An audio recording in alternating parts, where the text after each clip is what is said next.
এই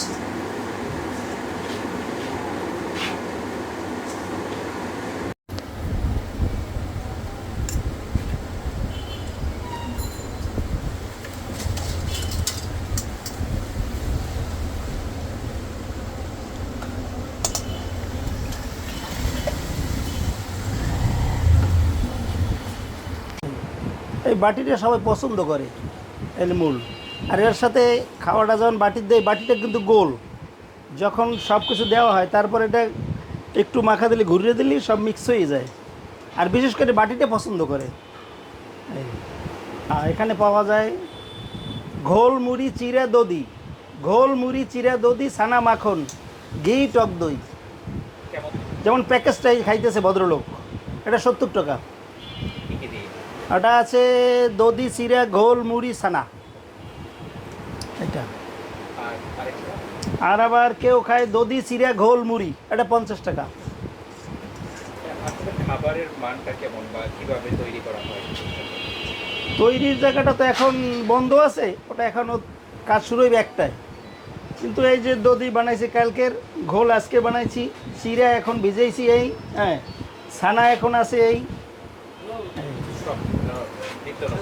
আমাদের পুরন কিছু নেই, কিন্তু প্রতিদিন নূতন।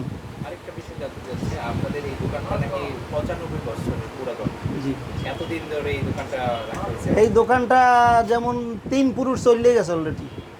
এই যে আমার মরহুম মালিক আজিজ মিয়া, এরপর হ্যার ছেলে রিয়াজুল কবির, এরপর রিয়াজুল কবিরও মারা গেছে, এখন তার ছেলে রিয়াজুল কবিরের ছেলে, পুরান মাহাজনের নাতি, সে বসে, সে এখন চালায় এটা।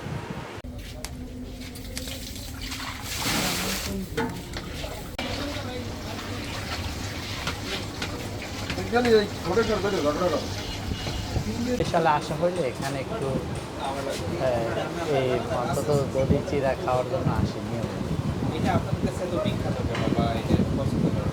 আসলে স্বাদে গুণে মানে এর চেয়ে ভালো কাছাকাছি কোথাও বিকল্প নাই।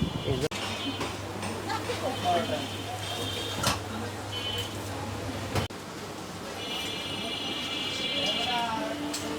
একদম খাঁটি মাঠ পর্যায় থেকে দুধ কালেক্ট করি এটা, তারপর যতটা চেষ্টা করি একদম খাঁটিটা মানুষের দেওয়ার জন্য।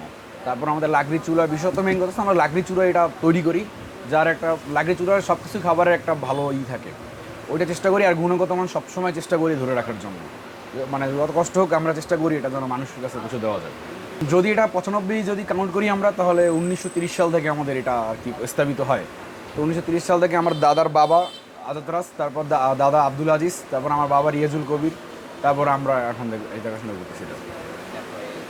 আমাদের আলহামদুলিল্লাহ ভালো আছে সেল মোটামুটি। একটু এখন আবার একটু কম মানুষ, মানে একটু অবস্থা, দেশের পরিস্থিতি একটু কারণ একটু কম এখন।